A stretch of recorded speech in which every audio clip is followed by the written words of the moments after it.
Good morning, everybody. My name is Melissa Hathaway, and I have the great honor to be able to moderate our first panel this morning. I have a couple of announcements. I'm not sure if they were made earlier, but I've been instructed to give them again. This session is on the record, and I would please be mindful of your telephones. If you'd put the ringers off or on silence, that would be most wonderful. And I'm going to first introduce our panelists here, and we have a great cross-sector of panelists coming from all over the world, and many of us are actually a little jet-lagged today. I have Mohammad Altura, who is the chief of the IT sector of the Communications and Information Technology Regulatory Authority. He is from Kuwait. And he's suffering from our cherry blossoms, I think, and all of the pollen in our air. So I'm very sorry, but it's a beautiful spring day. We have Mr. Hidetoshi Ogawa. He's the director for international strategy at the National Center for Incident Readiness and for Cybersecurity of Japan. He's in the Cabinet Secretary's office. We have His Excellency Karol Okoński. He's the Secretary of State, the Ministry of Digital Affairs in the Republic of Poland.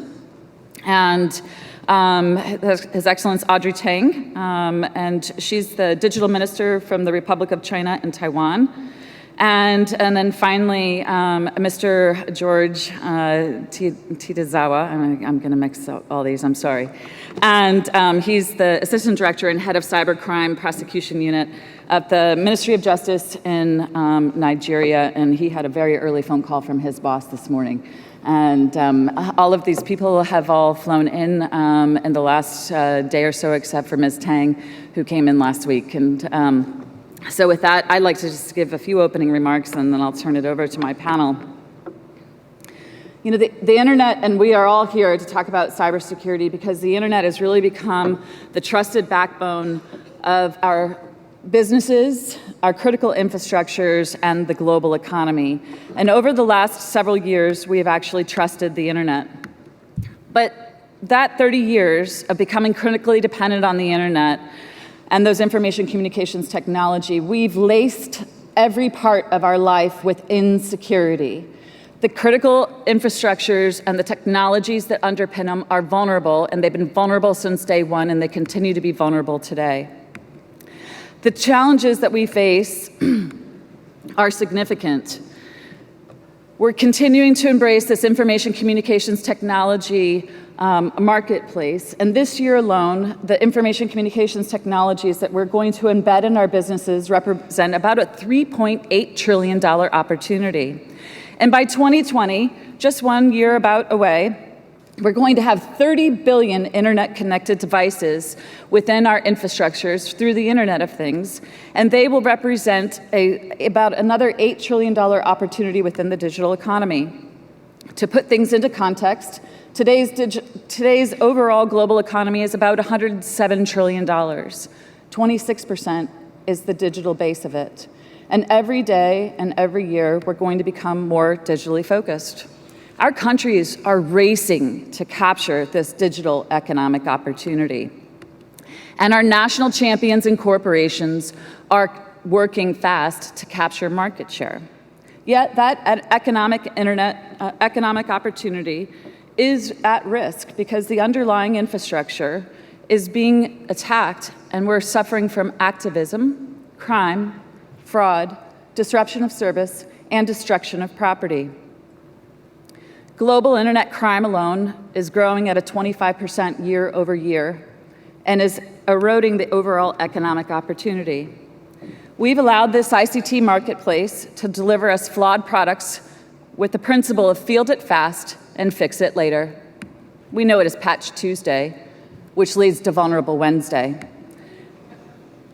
Our businesses and governments worldwide are being impacted, and it's easy to find these unpatched systems on that Wednesday morning. You can go to the internet and using Shodan to find them, and then you could buy the tools quite easily, like a lemonade stand, $1 for a malicious software to corrupt a computer, $700 to disrupt and bring an overall business offline. Our national identities are for sale for just mere pennies. And we have to actually address this more responsibly. The average organization takes almost 9 months to figure out that they have a problem. And the reason that they know they have a problem is because Amy Hess and the FBI or the law enforcement institutions of your areas have come and knocked on your door and said, hey, we found your data someplace that it shouldn't be, your intellectual property, the personal identifiable information you were supposed to protect, etc. Once you know you have a problem, it normally takes you two months or more to actually start to investigate and figure out how bad is the situation.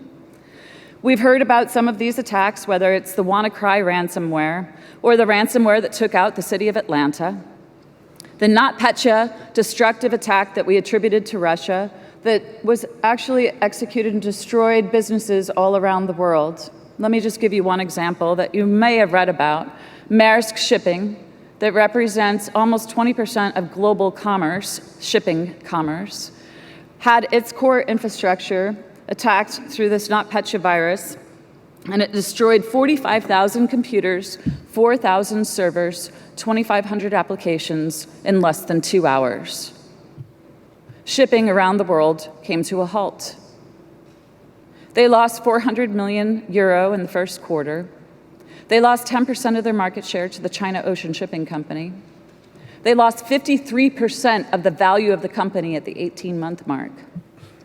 Maersk Shipping won't recover from that destructive malware. And there were many other companies that were affected. Mondelez, who produces Oreo cookies, DLA Piper, a leading law firm, Merck Pharmaceuticals with the cancer-fighting drugs, and so on. These are just some of the victims of just one attack that had an economic impact of trillions of dollars. Our countries continue to actually talk about the threat in significant terms, and some of our countries have digital strategies, and some of our countries have cybersecurity strategies, and rarely are those strategies aligned. Our capitals need to reconcile the economic and national security agendas, because our cyber insecurity is a tax on growth. My panel and my panelists are going to talk about the digital and economic opportunities that their countries and the region are looking at. And they're going to talk about the cybersecurity and resilience approaches that are being brought to the market in their particular regions and in countries. We're going to talk about this competition and the struggle to balance these two initiatives in the region and in their countries and start to get to a dialogue of how we move forward. I'd like to now turn it over to my first panelist, which is going to be, I'm going to be a little informal and call everybody by their first names, will be Karol from Poland to give us a view from Europe and the new regulations in Europe, the strategies of Poland, how they're balancing the economic and national security going forward in that particular region. Karol, you have the floor. Thank you. Okay, thank you very much, ladies and gentlemen. I just have to check what will be the perfect distance here to speak the microphone. Okay, so thank you much for this introduction. Thank you much for being here. It is both my honor and pleasure to participate in such a event of such a scale, and with being one of the participants of this the list of distinguished other guests and speakers. So I think that the case of Poland and Europe is quite interesting. Might be quite interesting for all of you, because it is a case of countries like Poland being the member of European Union.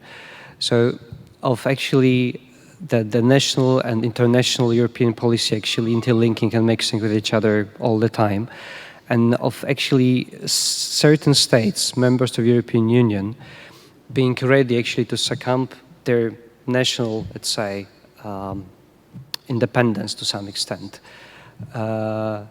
to some mutual common rules that reign in European Union, for the benefit in getting in return higher effectiveness and higher potential, and the scale of being ready to react to the threats that definitely now know no borders and can affect at the same time actually not only the whole regions, not to mention one country, but even have some effect on the whole world. That's why to much extent, most thing that we do in Poland actually is either in the implementing or, let's say, in the way of reacting to either recommendations or the legal acts that are constituted at the level of or pass at the level of European Union. One thing, and one of the what we were actually doing last year, what was and most of the other European states at the same time, was the implementation of what we call the NIS directive, a directive that meant to structure the way we should react to incidents in the way that will be able to maintain the business continuity of the whole country, selecting some key sectors of industry, and within these sectors, what we call the essential operators, and impose some additional regulations, additional requirements, and duties for those entities, to make sure that they report the incidents as fast as possible, and that they also proactively manage risk, assess the risk, and in the end that we can create a situation that the whole sector and the way the whole country can feel safer, especially as those sectors that were named in directive are the ones that really serve for are really the key, the most important ones for each country, being the health sector, energy sector, transportation, financial markets. And that's why, so this is something that is now in the course of implementation. We're selecting those entities, the institutions that will be named those essential operators. Now, there's also the notion that some incidents also require very smooth cooperation and exchange of information between the member states, again, as fast as possible to prepare some kind of a reaction to be adequate and stop the consequences of given attack. So each now in Europe, each member state of the European Union has its point of contact for incidents handling, security incidents handling, and when you describe or report an incident, you should also describe the potential risk of given incidents also may be affecting another country, and this information is then passed quickly to all other states through this network of points of contact.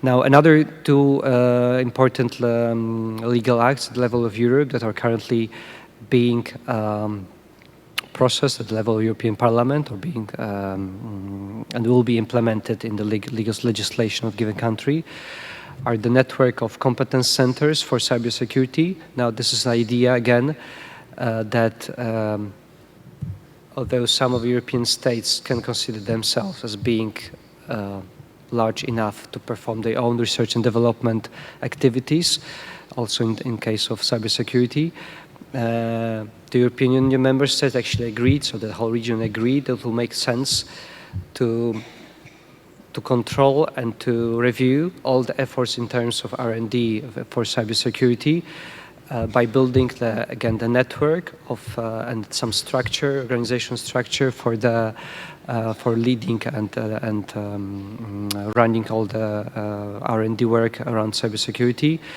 and again here, trying to build some complementary competences between the states, so then as a whole Europe can increase its potential and also be able to produce some new products and the IP rights, so they can be distributed more accurately and more effectively across European Union, because as for the time being, actually, European Union is much more of an importer than an exporter of cybersecurity software and products. And the third legal act, I think it was worth mentioning here, is what we call the Cybersecurity Act. Here again, there were two parts of this legislation. In Europe, there is an agency, European agency called ENISA, that has also some leading role in terms of coordination, recommendation, and also an additional task in terms of certification that should be streamlined and coordinated between the states. And now for the certification, an important factor is that the European states agreed that they want to have like pan-European, like common framework for certification. There will be added the new standards, the new framework, new profiles will be added to this, based more or less on what we have for common criteria for like SOGIs or CCRA. And here again, the main idea is that each country on its own will either not be able in terms of capacity or might not make sense in terms of economic profit to provide the necessary ability to be able to pass through the certification more and more products. And this is actually what, in terms of cybersecurity, both the public administration and all other key actors in the key sectors actually expect when they actually procure, when they make a tender for new products. They would pretty much expect to be able to put in the requirements some specific information that there should be the products that they want to acquire should have certain certificates, which would allow them both to, first of all, to be sure that the products that they buy are of the quality they expect, and secondly, to counter another problem that we face in Europe is the lack of necessary skills in terms of cybersecurity and both ICT specialists. When you can refer to some proven standard, it's just enough for the vendor actually to provide information that he's compliant with the standard, and then some of the work on the side of the one that is acquiring these services is not necessary, which makes also the whole process more faster and more economically beneficial. So the idea is to have, like I said, the pan-European standards. We're in Poland also working on building our own certification body, first for common criteria, but it will be then the basis for this pan-European certification. Creating then in the end the capacity that would allow Europe to include in their systems the appliances and the software that fulfills some certain security requirements that we need. And what we're also doing now in Poland is that we're also working on our strategy, and so linking out what Melissa said at the very beginning. It is true that by wanting to take the best practice for what have been done so far in evaluation of our strategy, we of course also reviewed what the other countries were doing, and it is true that every country is actually taking a bit different approach, mostly in the case of the level of detail, I would say, or the level of the time frame that strategy refers to. But I think it's still the situation, both the geopolitical, the background, the capacity, the capabilities of giving country are different. So I think the strategies will be different. But of course, the best thing to do is still always base and learn from what have the others done. And this is the approach we take. So we pretty much want to take the best from all the other strategies, and also acknowledge the background that we have in Poland. So the intention is to have the new strategy passed by the end of this year. And the last thing I would just add, I mentioned before some legislative acts from European Union, but apart from this, we have also some recommendations. So this is not something that is, let's say, mandatory for European states, but also gives some guidelines.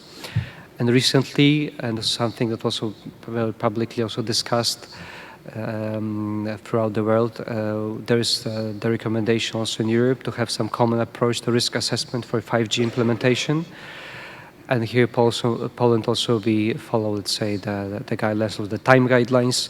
The plan is to have the recommendation, the risk assessment, and some actions based on this risk assessment by end of June. And the European Union wants to have some iteration of those, the information, the feedback will be provided, input will be provided from member states this fall. So here again, each country performs the analysis and will make the decision on its own, but there is an intention and a will to try to check throughout this process between the member states in the region, in Europe, to see whether we have similar approach and whether the decisions will not be completely different between the member states. So we can still speak of what was the aspiration of the European Union of the digital single market. That will not get fragmented because of the fact that given member state will just make completely different decisions. So all in all, just to the last word from my side at this introductory part, I think, and this was maybe also kind of an encouragement also for other regions, and I'll be also curious to learn and listen now what my colleagues will say. To some extent, the national security remained to what to be the standard and the discretion of each single state, single country. But now, in the face of the cybersecurity threats, I think we are, and we will see it in Europe, more and more willing to actually to succumb to some mutual agreements and framework that will be not national but international. And I think if we can do it at the regional level in Europe, I do expect and I do hope that we can also do it on more global level. Thank you. Thank you very much, Karol. I think it's interesting that you have one thing driving in Europe from a digital single market and even some of the security and resilience of the core infrastructures, and then you have a different part of being driven from a NATO and a cyber defense of the countries, but each country as a sovereign level is actually determining its own fate, which is hard to harmonize a pan-European posture when each one is perhaps at a different path and of its maturity. I'm going to turn now over to Hidetoshi-san and Japan. And, Japan has had a long history of the internet. It's actually had one of the first connectivities in Asia in 1973. Coming through its university, and has had a long set of strategies on cybersecurity and has digital strategies of Japan 2025 and the Internet of Things. And so I'm going to ask Hidetoshi-san to give us an overview of what's happening in Japan. They have the Olympics coming up. They've got World Cup and other things, right? World Rugby. And so Hidetoshi-san, the floor is yours. Thank you very much.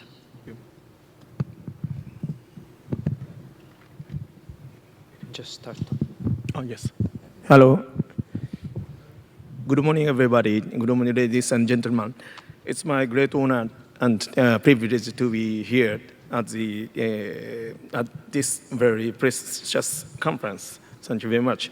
And I'd like to briefly introduce our Japanese cybersecurity strategy. The Japanese government has a sort of catch copy for describing a near future. This is named Society 5.0. That means after the Society 4.0, that is information society.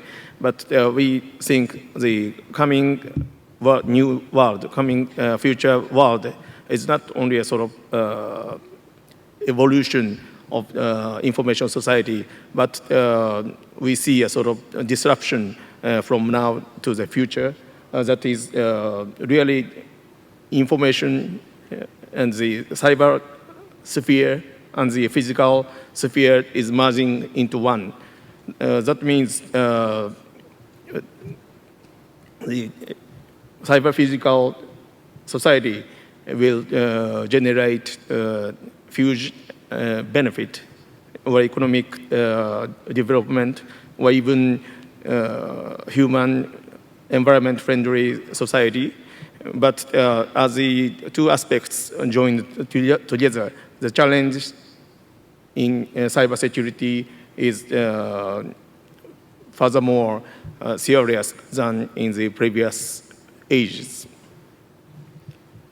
In this cyber physical fusion society, we are now experimenting several projects in view of not only, but in mind of Tokyo Paralympic Games 2020.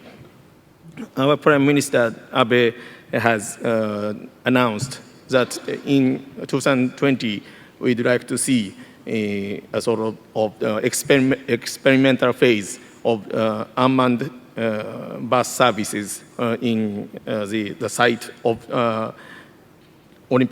Paralympic Games, as well as we are preparing to deploy also the experimental phase of 5G networks. It's not possible to deploy all over Japan by the end of 2020, but anyway, we'd like to see some services of 5G will be implemented in 2020. And the unmanned vehicles also. And for supporting such initiative, we have launched several artificial satellites to cover the Japan archipel in a more precise manner, which complements GPS satellite to have centimeter grade precision for unmanned agricultural machines, or of course for vehicles which runs in public road, something like that. If we don't have a precise map, and if you don't have radio signals which really give us precise information, we cannot realize unmanned vehicles or machines. So this is a supporting element. With regard to the, against this background, with regard to our recent cybersecurity strategy, which is revised in 2018, we have three pillars of core notion or core pillars.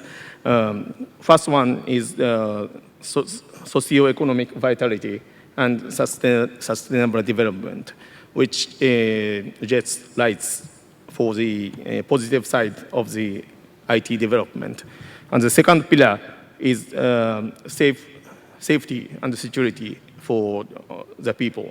That is reflecting the a bit negative side of the IT development, which is linked to cybersecurity. And the third pillar is peace and stability of the nation and the whole world. That that represents the necessity of international cooperation.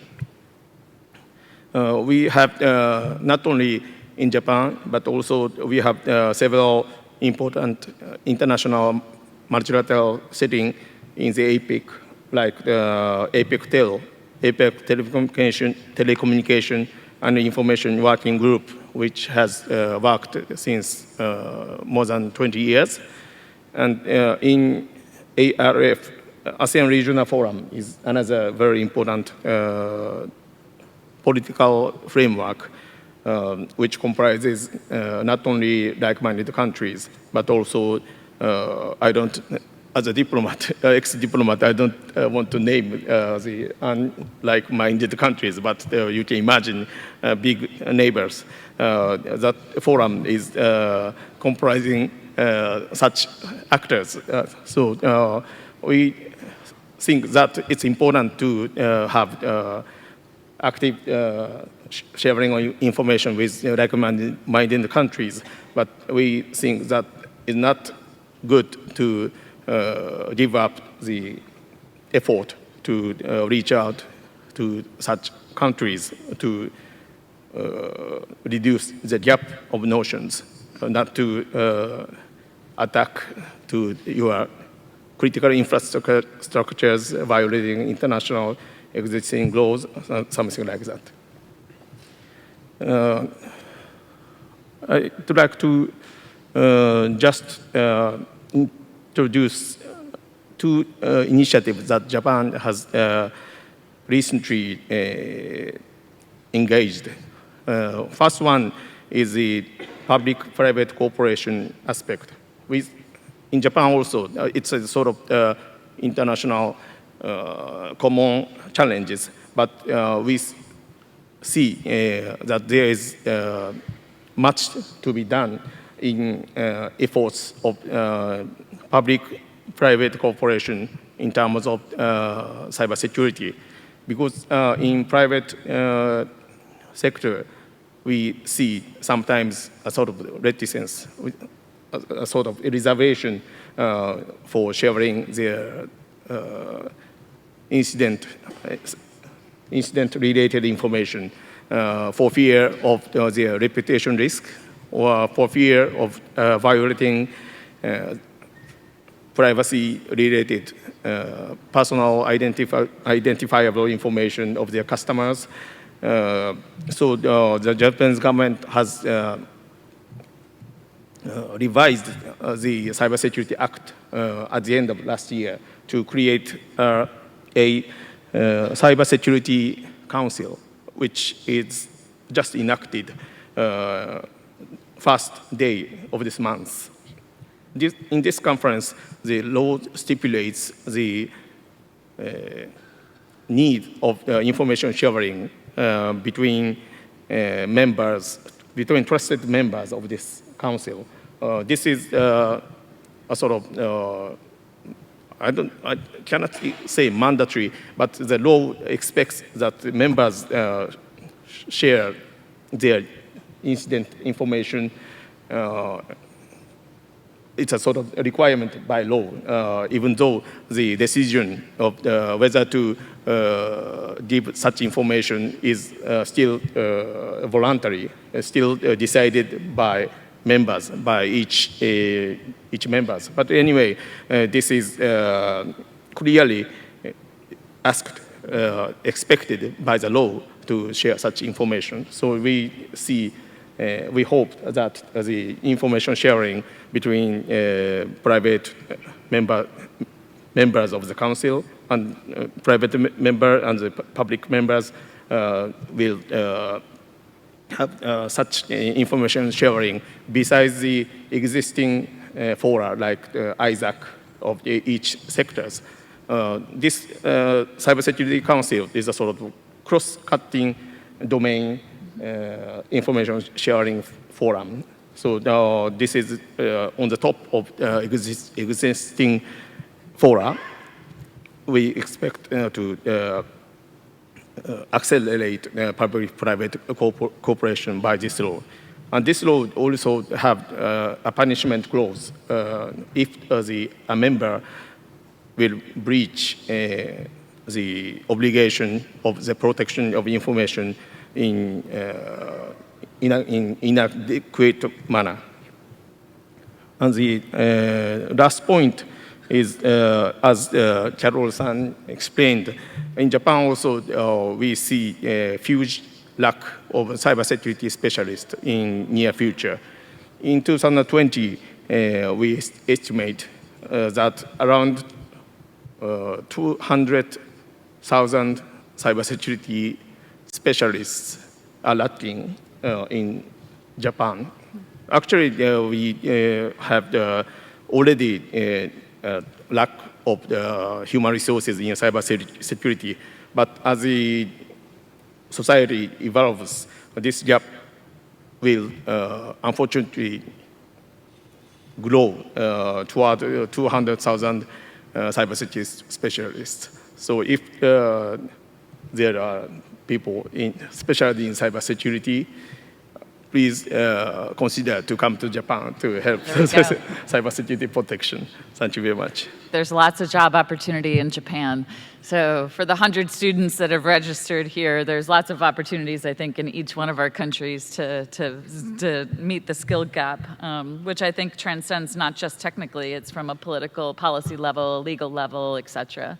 Yes. Thank you. Thank you very much. I'm going to turn it now to Minister Tang. Audrey and I had the opportunity to speak back-to-back in Toronto just a few months ago, and she talked about the digitization efforts that are happening in Taiwan and really kind of actually bringing the technology to the kids, and she also talked about what's going on in the region. So, Audrey, I'm looking forward to hearing this again because I think there's so much we can learn from you. So the floor is yours. Okay, ladies and gentlemen, very happy to be here to share with you Taiwan's digital strategy, of which cybersecurity is part of it. But I think our digital strategy is literally spelled DIGI plus. It's called Digi Plus, and where the DIGI stands for Development, Innovation, Governance, and Inclusion, respectively. And for development in Taiwan, broadband is a human right. Anywhere in Taiwan if you don't have 10 megabits per second, it's personally my fault. And because of that, even in very remote islands. and so we really take care that when we're doing development, it doesn't widen the digital gap, that there is the digital literacy element in it, and that I'm a radically transparent minister. And so during the reception last night, many people asked me how large is my ministry. Truth to be told, I have no ministry. In Taiwan, there is 32 ministries, each with a vertical minister, but above the 32 ministries, there are 9 horizontal ministers, and I'm one of the 9, and each of us have a different mandate, and my office, about 22 staff, is literally one person poached from each ministry. And so this is a very cross-cutting, horizontal kind of quote-unquote leadership, and what we're seeing is that digital strategy really is not any particular ministry's business. It has to be entirely cross-cutting, and because of that, it's the same in our cybersecurity department. It's not within any ministry, it's within the executive yuan or the administration itself. And so our main focus in the development of our cybersecurity strategy is to engage in as many information sharing and rapid response system that we can participate as possible. Of course, that includes the usual cert systems, the AP cert, US cert, including the automated indicator sharing, including, of course, bringing what we can publicly say to the international internet governance forums and so on. And so that, of course, is a large part of it. But lately, what we've been focusing is not actually only on the cybersecurity level, but also on the governance level as well, which I'm particularly interested in as I'm the minister also in charge of open government. So in each of our ministries, there's an extended team of my office called the participation officers, and they're essentially in charge of looking at our e-petition website, any of our summoning.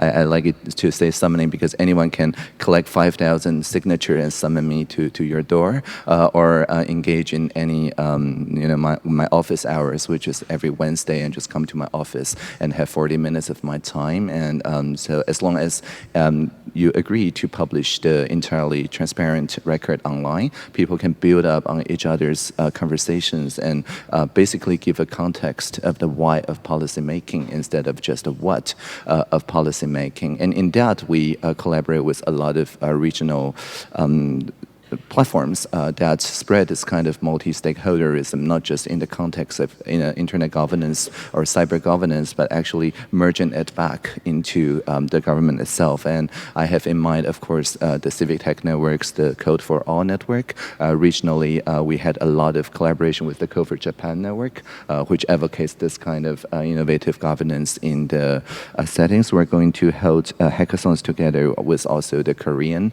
counterpart as well, and all with an eye of using cyber engagement to further democracy. And just last week, we launched a digital dialogue. If you Google for digital AIT, I think AIT stands for America in Taiwan, you can see an AI-powered conversation that asks everybody, what do you think should be the agenda of the future US-Taiwan collaboration? And it's an AI-powered conversation that is troll-free by design. This is usually a very divisive topic, but if you get into the interface of our digital dialogue, you can see other people's statement, you can click whether you resonate or not with their statement, and it shows a beautiful picture picture of how people, gets different factions in their social media friends and things like that. But the beauty is that there is no reply button, and so because of that, there's no way to make personal attacks. If you just see some statement you don't agree with, the best recourse is propose something else for other people to resonate or not with. And at the end of each 2 months consultation period, the AIT in Taiwan is committed to have a real forum that incorporates the most resonating ideas into our diplomatic agenda. So this is what we call crowdsourced agenda setting, and it has been pretty well endorsed and spread in the region, and we held workshops, for example, in Hong Kong, in Tokyo, certainly, but also in Toronto, in the US, Madrid, London, you name it, to basically spread this kind of crowdsourced policy making. And I think this is particularly important in the new challenges that Taiwan is facing. We're facing, of course, the disinformation crisis, where foreign power try to hijack elections through various other disinformation ways. And unlike some of our neighbors who use this as kind of an excuse to extend state power, we hold ourselves to account to first never infringe on freedom of speech, but most importantly, we get the platforms in a public way, publicly live streamed, crowdsourcing their agenda and so on, and basically figure out our common values despite our different positions going forward. And so now we're settling on what we call a notice and public notice method that has been deployed in a regional non-Taiwanese end-to-end encrypted platform called Line, which is pretty large regionally, and they do agree to implement first in Taiwan this notice and public notice system to fight against disinformation. And so I think this is one of the cases where we legalize through laws that we can bring multi-stakeholder consultations, the internet governance methodologies back into the legal system itself. And finally, just to bring one of the more recent projects, which literally just launched yesterday, is called Presidential Hackathon. And you hear hackathon, maybe you think of a 2-day or 3-day event, but our Presidential Hackathon is annual and it runs for 3 months every year. Every year, there's like hundreds of cases that's proposed by international and also domestic counterparts of how to further our President Dr. Tsai's agenda. And usually we coach them to form what we call trilingual data collaboratives. That is to say, a team existing at least with 3 people. One is the domain expert, and one is the data or tech expert, and one is the regulatory expert or data owner. And together we form those data stewards into data collaboratives that every year we select 5 teams at the end, and there's no award prize money. The award is literally a trophy that serves as a projector that projects the President Dr. Tsai Ing-wen handing the trophy to the team. And it's very important because it signifies a presidential promise that all the 5 teams that wins every year, we commit to make their idea into our administration policy with all the regulatory and budget commitments by the end of next year, so in the next 9 months. And so this is a pretty good way to get social innovators really into the policy-making place. And our deliveries, for example, last year we used machine learning to look at our Taiwan IoT network that measures the water flow and pressure of our public water providers, the Taiwan Water Corporation, and really reduced the detection of water leakage dramatically through an interactive AI-based system. And because all of this is public, New Zealand took notice and say, hey, this is one of the SDGs, right, climate change action. And they didn't used to have a water shortage problem, but now they're beginning to. So they just invited our trilingual team to Wellington for another 3 months for co-creation. It shows enormous trust, of course, when you're willing to hand your SCADA data to a foreign team. But the way that we do the co-creation using only open source software and so on really earns this trust regionally. And we're looking forward to more collaboration like that in this year's Presidential Hackathon, which the voting just started yesterday. And we use quadratic voting, which is a new voting system invented by the Ethereum people. And so that's my brief so far. Thank you. Thank you, Audrey. I'm really struck by the innovation. I think it's, if you listen to Minister Ko, David earlier said it's, the advantage of being small is you have these great test beds, and then the transparency and bringing everybody in of the crowdsource policy or the crowdsourcing of the technology is quite interesting. And I think there's much that we can learn from each of your different countries. I'm going to now turn to George, who's going to talk to us about some of the innovation happening in Nigeria. As many of you know, Africa has leapfrogged us and how they use mobile services and their connectivity, and Nigeria being one of the leading countries in the region broadly of talking through these things. So George, now the floor is yours. Thank you very much. Okay.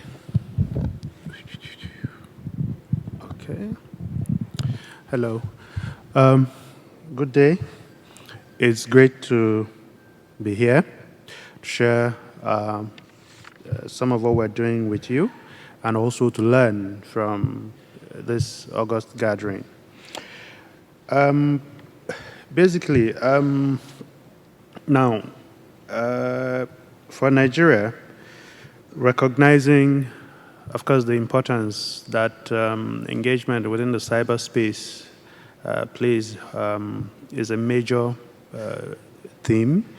And so a couple of years back, we started the journey, began focusing a lot of attention towards this area. Now, we started with the basics. We needed to deal with cybercrime.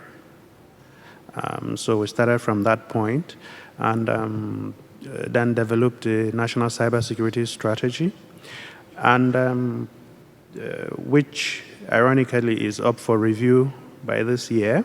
So it was the first iteration of the strategy was in 2014. That's when it was formally adopted, but surprisingly, it's, well, time runs, so it is up for review at this time. And what is important to share with you is that within that time, from that first strategy that we did, and now, there are quite a number of things that we've learned we needed to have done differently. There are quite a number of things that we also didn't put in proper perspective. But having said that, we also recognized that we have a number of national priorities that our strategy addresses. Basically, we focused on what is relevant in helping us build cyber resilience. We also focused on building coalitions for coordination. This was important because we needed to coordinate internally, interagency, inter-government, and all. It was something that wasn't there before, so we built that as one of the key requirements. Just like the example from Japan, we're concerned about incident response and recovery. And we've made, under the law, reporting is a mandatory thing. It's a requirement of the law. However, we're trying to also work out a situation where reporting is not done because you want to comply with the law, but because you have that trust. So we're building trusted information sharing networks. And so far, across sectors, one of the most targeted areas of our economy actually is the financial sector. So we first of all focused around this area, and I can say that we put in place a multi-stakeholder initiative called the Nigerian Electronic Fraud Forum. From 2012, when it became operational up to last year, I can actually say that we actually saw a remarkable drop in the level of losses being suffered by financial institutions, because prior to this time, what was happening was you would have the same kind of attacks run through the different players, different banks, because people weren't sharing information. But when this worked, what basically happened is, while the level of attempts at fraud continue to increase, the level of losses is actually on the decrease. Now, we've also realized the importance of building a public-private partnership approach to this tackling cyber threats. Now, this is born out of the fact that, like in several nations, most of the infrastructure is in private hands. So we needed to, and have worked, we continue to work on increasing the level of trust, the level of voluntary cooperation that we can have with service providers, infrastructure owners. The other thing is, just again, this is a recurring thing because we have issues around building, having the skilled manpower to do the things that we need. So cyber capacity building, not just for investigators or not just to deal with crime or incidents, but also to develop that manpower that is required both from a policy side as well as operational side. So one of the focuses, one of our national priorities is redesigning our educational curriculum to ensure that we begin to build citizens that will have that capacity to not just respond to incidents, but also work hard to prevent future threats.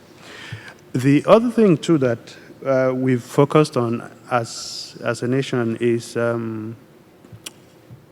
building a culture of cyber hygiene. Now, this is very key. So we've prioritized public enlightenment, creating awareness, particularly amongst very vulnerable groups and all of that. So basically, this is in summary some of the key priorities that we're pursuing in this area. But also, we've recognized the importance of collaborating across with partners, both internally and externally. So international cooperation plays a key role in some of what, both in building capacity, in exchanging operational information, as well as checking that we actually are achieving some of the goals that we've set down. Now, like I indicated, yes, we're going to be reviewing our national cybersecurity strategy. Part of that review process, and also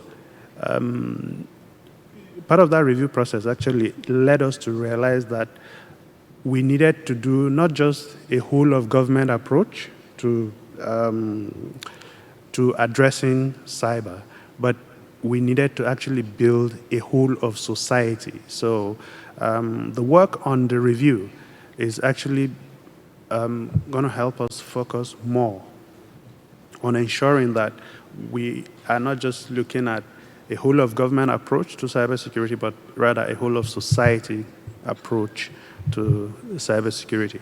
Now, in this regard, we're not just doing some of this within Nigeria alone, but on the sub-regional level, at the level of the Economic Community of West African States, Nigeria is actively engaging in helping to coordinate efforts around also creating awareness, creating the culture of cybersecurity within the region. We've also are also actively engaged with some of the work that the African Union is also seeking to do in this area. So I would say that by way of opening, I think these are just some of the preliminary things that we're looking at. Thank you.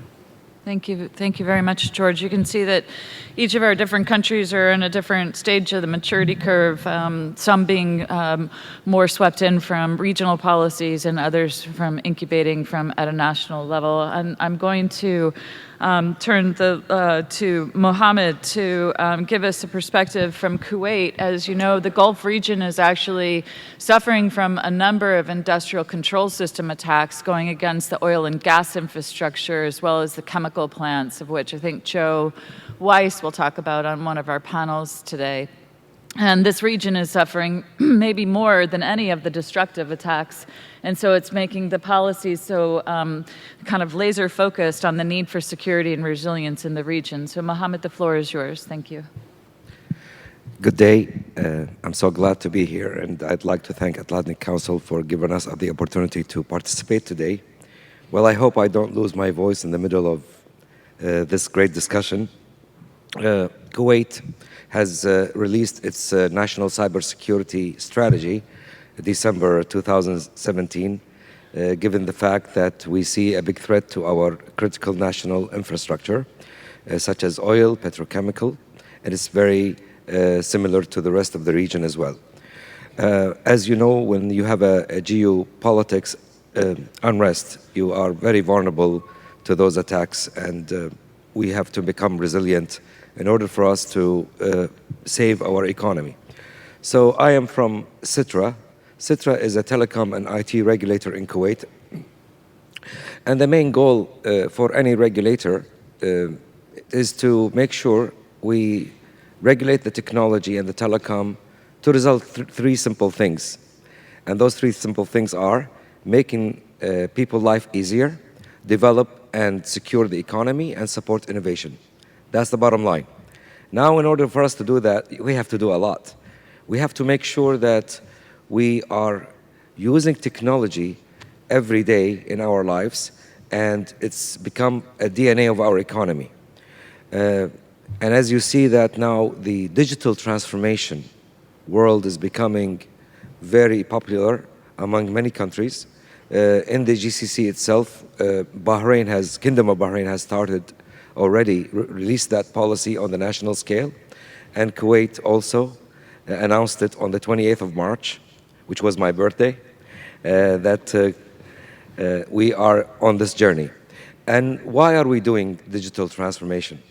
Because it's a trend where it's going to include the new technologies that's going to be very important to make our government agency much efficient, much cost-effective, predictable in terms of budget, and very much efficient in terms of services to the citizens and people who are living in Kuwait. So does the commercial sector.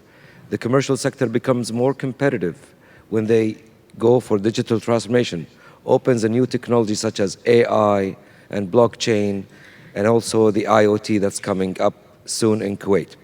Kuwait has one of the most robust 4G coverage geographically. Yes, it's a small country, of course, but that's boosting our inclusion in terms of internet access with people, and the number of smartphone penetration, the subscription of LTE is one of the highest in the world. Therefore, we have to make sure that we are resilient. We have to make sure we make a balance between cybersecurity restrictions and policies and the new trends that's coming out there. So if you think about how would we make that balance, I would definitely make sure that innovation cannot be blocked by any challenge of cyber. So we always going to have to support innovation, and we have to also accommodate cyber to it. And most of all now, you have seen the whole industry shifting, and the cyber becomes much easier to deal with when you have a digital transformation strategy. And the reason why, because as Gartner quoted, in 2020, 60% less attacks if you are infrastructure using the cloud. Cloud is based on NIST standard that is going to be very secure and robust, much more than most of the on-prem infrastructures. And as you know, when you have, there are two highways, to be honest with you. There is an IT classical highway, and there is a digital transformation highway, and they're going to be intersect where digital transformation will be bigger. The classical highway is costly these days, unpredictable budgets, and it keeps adding devices and hardware and racks and devices that you have to worry about, which cause most of the IT department's headache rather than focusing on their core business. So this model has been shifted, whereby we like to make sure that we are utilizing a robust infrastructure, and it doesn't have to be on our premise. Along with that, we come in with a very simple data classification to make sure that people understand what data they can put it on public clouds, what data they can still put it on public clouds, and make sure they have secure controls and encryptions. And of course, there is a sovereignty data that I would agree that most country has to keep it on premise. So in the cybersecurity game is changing. Cybersecurity with the digital transformation is becoming part of the service DNA, makes easier for people and much cheaper to sustain in terms of secured environment. If we think about the opportunity to the economy, most economies in the world, I mean, all the economies of the world are now depending on the entrepreneur business in terms of development. So you cannot develop economy without a strong base of entrepreneurs. And with the new trends, entrepreneurs are in the hottest seats. They are the ones who's going to grab this opportunity and grow it and make such a good innovation. When we talk about AI and blockchain and IoT, this smart cities, this is an entrepreneur opportunity, and that would definitely stimulate any economy in the world and boost its innovation. So for job creation, cybersecurity is always going to help more of job creation, because with these trends becoming very diversified, cybersecurity is becoming the same thing. And that will help us to create jobs in our economies. And for those countries who have economical tides, it's very important that they do a very simple mechanism for information sharing. Because if countries share information, they become stronger. They make it even more difficult for the attackers. And if you go to the global risk report, it's changing. There are 29 risks every country should look at, and those risks varies from country to country, such as water crisis, such as political unrest, such as the environmental disasters or man-made environmental disasters. And now you will see cybersecurity attacks is taking a high scale in that among those risks that you see in this report. And the critical infrastructure breakdown due to cyber attacks is also becoming a very high risk to the economy. The data fraud as well is becoming very usual these days, that you can see people are losing their customer records, credit cards, insurance, what have you. And last but not least, if your country has advancement of technological advancement, that's also a problem. So if you don't advance in your technology, you will have an economical risk, because you will limit job allocation, you would have uncontrolled cost, and you cannot compete on the world, on the global world when it comes to your commercial sector. So having said all of that, we all in Kuwait think that technology is going to be the center of our economy. Now I get to find some businesses, when they do organization restructure, they think about technology first, how technology can help us before we restructure our business. Things are changing very fast in that regard. And that also helps companies to return more cash, to have more control on their spendings, and also reduce the cost across the board, not only the IT cost. When you do the transformation, you reduce the OPEX of all departments and sectors that you have in your business or your organization. And of course, reduce the cost of new opportunities. So if you have a new opportunity you want to jump in and wanted to make it in action, then with the digital transformation will make it much cost-effective to jump into this opportunity. And according to Gartner quote, that 60%, which I repeat myself, of your infrastructure cost will be reduced, so that the attacks. Also, there is another quote by CIA CEO, which says, I'm never going to say anything you do in the cyber world is totally invisible. This is when it comes to digital transformation. So even CIA are adapting to this journey. I believe this is a journey that doesn't solve the problems overnight, but we have to make sure that we make our first cloud policy is in action, because policies without doing something on the ground is just a paperwork. So this policy is very serious in terms of our ecosystem, our politicians, our government leaders. They're all in sync and really supporting this moving forward in our country. Smart cities is also a new trend that we are seeing. Back home in my country, every smart city has to basically become resilient by nature. And when you think about smart city, you think about utilities, you think about water supply, you think about municipality, you think about public safety, you think about traffic. Oh, the traffic is becoming a headache to a lot of countries now, and it's a world problem actually.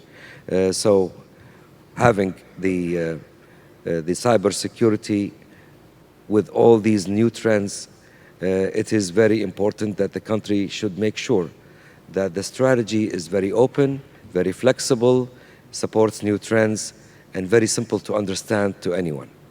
This is all I have to say, and thank you very much for being here. Thank you, Mohammad. I'm going to invite the audience for questions. I have one question while you queue up into the, I think that was really interesting when you talk about, the technology avoidance creates the economic risk, and this is why all of our countries are embracing this digital transformation. I had the opportunity to sit down with the CEO of one of the leading insurance companies in this area, and he talked about the correlated risk. As we start to connect the people, places, and things and add 30 billion devices to the internet over the next year or so and connect more and more of our cities, we're creating a correlated risk that I only need to get into one place to bring down much more of the overall infrastructure and architecture. Our city in Atlanta is one of our top connected cities. One might call it smart, but it was brought down by a SamSam ransomware, which means it's quite dumb. So we have to start to think through the resilience scenarios of each of our countries and within the region, because one country could bring down more infrastructures and critical services in other countries and sovereign states. So my question to you is when you think about this digital transformation, and Mohammad, you talked a little bit about it, you have to build the resilience in. But are we really thinking through the crisis scenario of what happens when Maersk shipping, that represents 7% of Denmark's GDP, goes offline? Or when a major port like San Diego or the Port of Rotterdam is brought down from the NotPetya malicious software? I'd like each of my panelists to talk about what is the #1 crisis scenario that you're most worried about in this area, and then what are the resilience efforts that you're undertaking to address and manage that risk. And then again, to the audience, please queue for your questions. Thank you. Who would like? Mohammad, you start. Every country should understand what are the critical services that's directly affecting the economy, whether it's a shipment or oil and gas or manufacturing. You have to define your critical national services. And there are many models for digital transformation. There are models that's hybrid.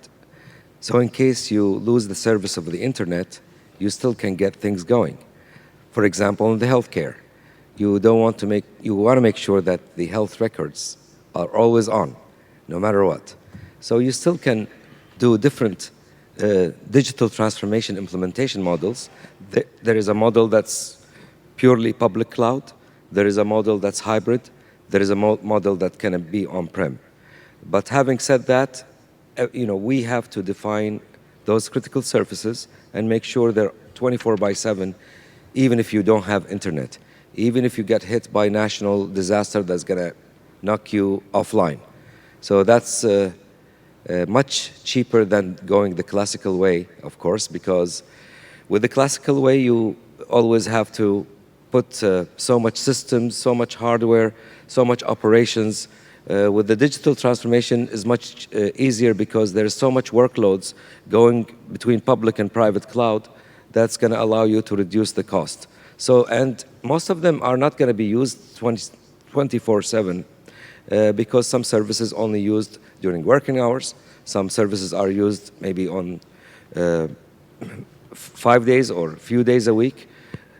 So you have to define your critical services in your country and make sure it's 24/7 using digital transformation with a cyber in the DNA, because in the old days, we make the solution and then we cyber the solution. Now we have an opportunity to build the solution with cyber by DNA. AI will help us to do that. AI will see many weird behaviors that can happen over your network and take a decision by itself. So this is a great opportunity and advantage for such countries to use these new technologies to become more resilient. Thank you. Hidetoshi-san, I was in Japan just recently, and there was you have just demonstrated 5G on the high-speed trains from Tokyo to Kyoto, and you're embracing the Internet of Things quite in an extraordinary way. But I also note that the attack surface of the Internet of Things is actually increased by more than 600% this past year. So when you think about the one crisis scenario for Japan and building the resilience in, what would that be? Thank you very much. With regard to the crisis scenario, the number one is, as Mohammad mentioned, the crisis which covers physical area and cyber area at the same time. That means with the cyber attack or with cyber malfunctions, if it hampers our critical infrastructure, this is the most devastating physical damage to the society. So to be prepared for such a cyber-physical fusion crisis, the Japanese government is conducting annual periodical exercise, cross-sectoral exercise, public, private, and many critical infrastructure operators with participation from local governments. They are conducting crisis preparedness exercise. And we have the last one last December, and to which more than 2,000 people, 3,000 people attended. And another one is a bit invisible crisis. This is the possible theft of intellectual property or the sensitive information, such as private sensitive information like medical records, etc., through vulnerability hole of networks or information systems. And with regard to the public information systems, we have just, as Melissa-san mentioned, we have just made an interagency agreement at the cabinet level not to purchase vulnerable information systems if it is less costly. If it is cheaper, we should purchase more secure information systems or network services with regard to the supply chain risk. And this policy is applied also to the development of 5G networks. 5G networks is not government information systems, but this will cover all over the society, including the public sector. So now the government has announced that the 5G suppliers should pay more attention to the supply chain risk when they will deploy their services. Thank you. Thank you.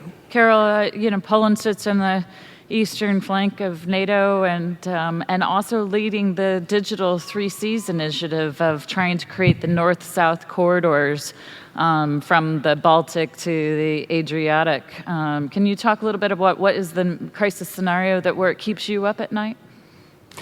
Right. So, like was said here before, I think anything, with the notion to promoting digital transformation, of course, with any increase of going digital, makes also the exposure to the potential risks also higher. So this is obvious, and so whenever we digital is something, we have to make sure that we provide the necessary backup solution, or we have some disaster recovery center, and like going to cloud solutions may be also, of course, one of the possibilities here to prevent the risk. And in terms of the scenarios and aspects that are most important for us, I think I would not be here I would not say anything new as I think the sheer list of critical infrastructure. With also combined with the more and more involvement of ICT systems in the how they operate, of course, makes any of those objects and all these operators also to a great extent of the risk of continuing how the country works. The same applies to what I have mentioned before, the key sectors of industry, so being it health, financial services, energy, transportation, so on. Also, what we also see at the level of European Union, and what we also actually put more attention to is what we call the digital service providers, because actually their area of activities, like be it the search engines, the internet search engines, or cloud services providers, or digital marketplaces, actually they all operate at such a large scale, and being actually usually the global players, that here again we in European Union we also want to make sure that whenever there's some accident above certain threshold, that this gets reported as soon as possible, so that the citizens in each of the country get necessary information how they should react, and to what extent their data is, for example, at risk. Speaking of data, of course, there's the topic of data privacy, and specifically in Europe, the GDPR. Again, here, by the fact that we have introduced some specific measures and requirements for the entities to process the personal data, it also added some additional requirements for their IT systems.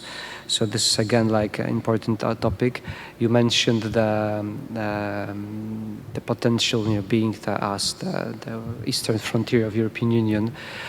Makes us, and we also see and experience it also, the potential victims of some of the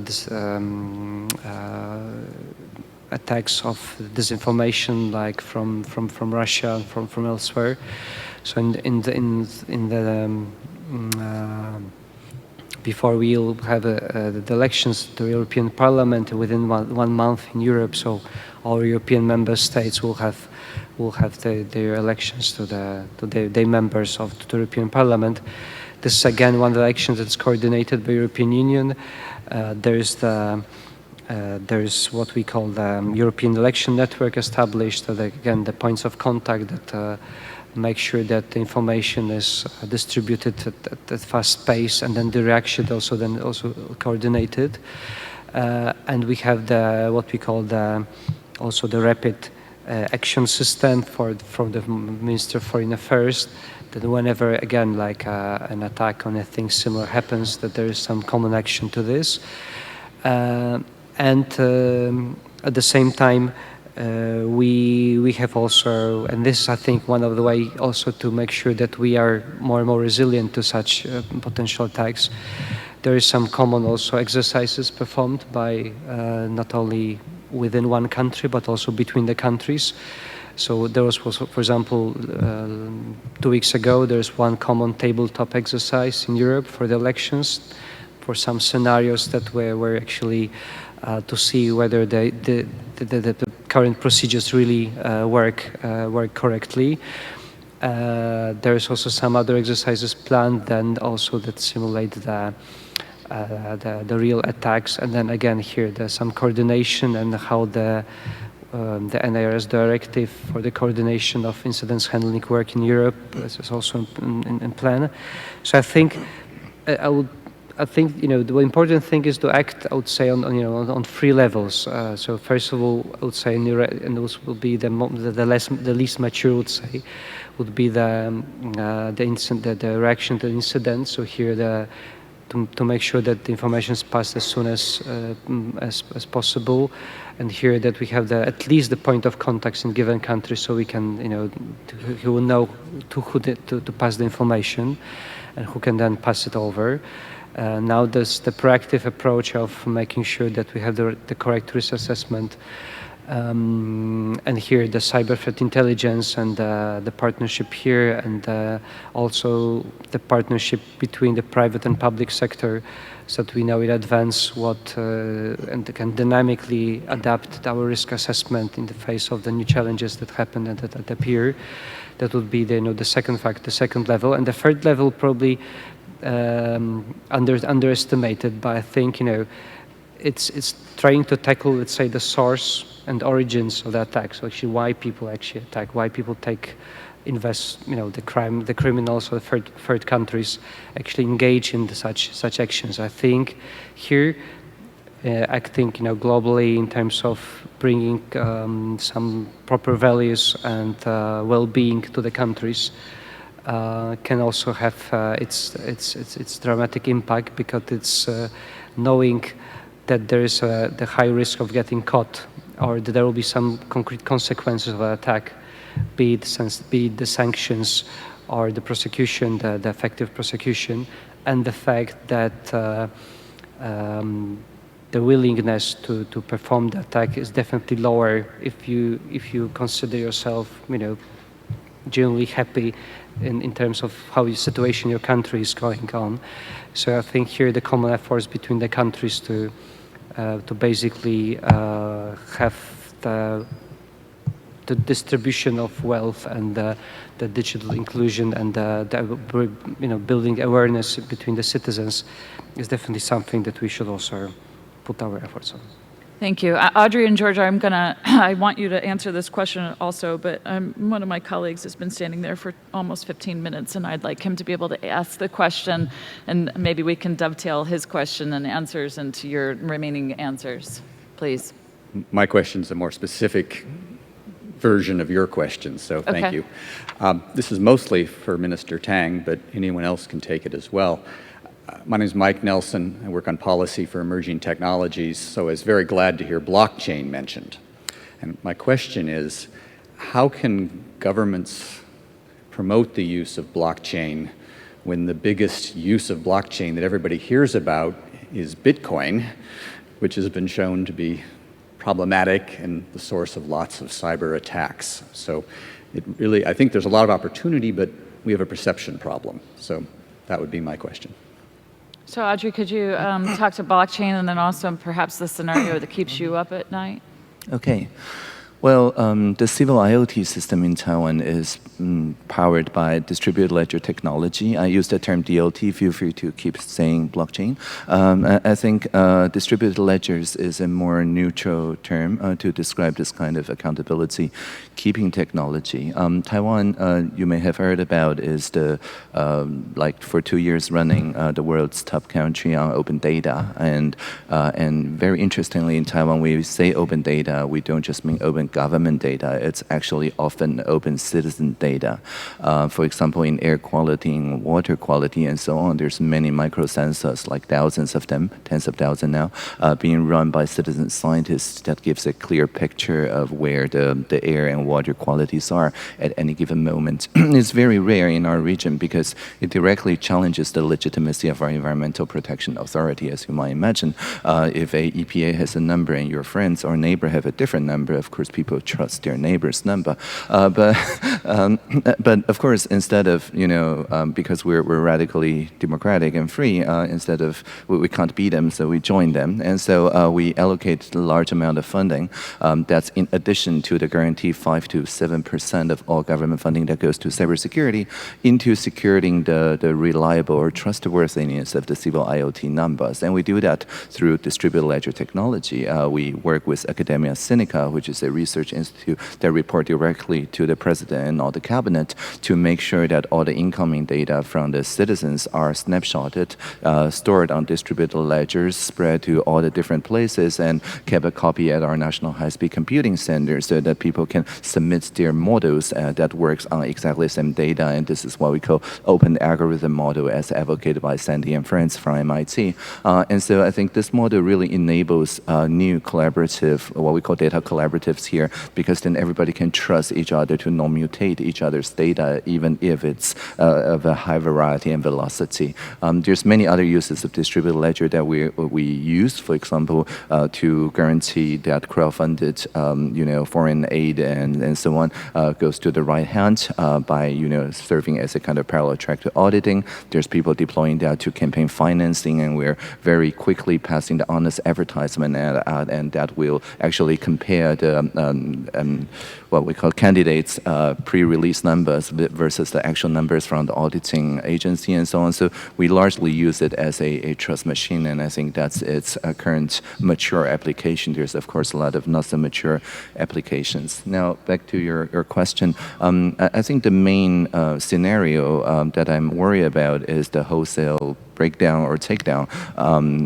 Sometimes they appear together of our energy and telecommunications grid, and that's because Taiwan's a really small island. It's just some 400 km or 250 miles long. So the island is literally grown out of the tectonic plates some 4 million years ago, and we're still growing 5 centimeters every year. And that means that there's lots of earthquakes, and there's a lot of historically large power outages as well as telecommunication outages that born out of earthquake and typhoons. And so we, of course, run a lot of drills, but nature runs drills for us many times a year, and that's the resiliency scenario. And of course, recently, now that the PLA has, military planes making incursions over the middle of the Taiwan Strait, that is coupled with the regular potential of them taking over the energy and telecommunications grid as well. And that we have also put a lot of relationship with our white hat hacker community. When I became digital minister 2.5 years ago, I bring with myself a cybersecurity system for government agencies, and I personally invited the top white hat hackers like Second Place and DEF CON and so on to attack that for 6 months and filed some 3 CVEs. And I think that really signified that to be a white hat hacker in Taiwan, you get paid really well, like 5% to 7% of all government project. You get to meet with president and or the digital minister every once in a while, and that will make sure that they're really well treated so they don't fall to the dark side, which always has more cookies. Thank you, Audrey. George, in West Africa, I would imagine that the connectivity or the resilience of that telecommunications is similar. Is that what is the scenario, the one crisis scenario that keeps you up at night? I think basically our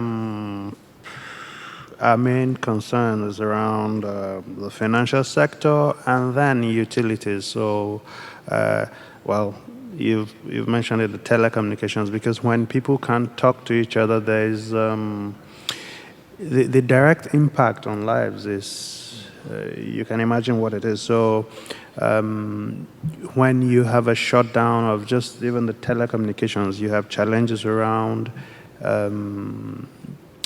misinformation, fear, because a lot of people have come to rely on telecommunications, even for sending, for financial transactions. There's a lot of mobile applications being used in Nigeria, so that's one of the key things. Of course, the other issue that is a matter of concern is, and I mentioned this even with the collaboration within the financial sector, you find that there's been a lot of targeted attacks at the banking system within the country. One major challenge we have, of course, is that of attribution. So yes, you're able to detect something is happening and all of that, but having the capability to actually drill down and roll back to know who is responsible for this. Of course, a lot of it is across your borders, and that is why international collaboration is very important. But that capability to work out attribution is a very key component, especially as when you relate it to the kind of targeted attacks, particularly on our financial sector. Thank you.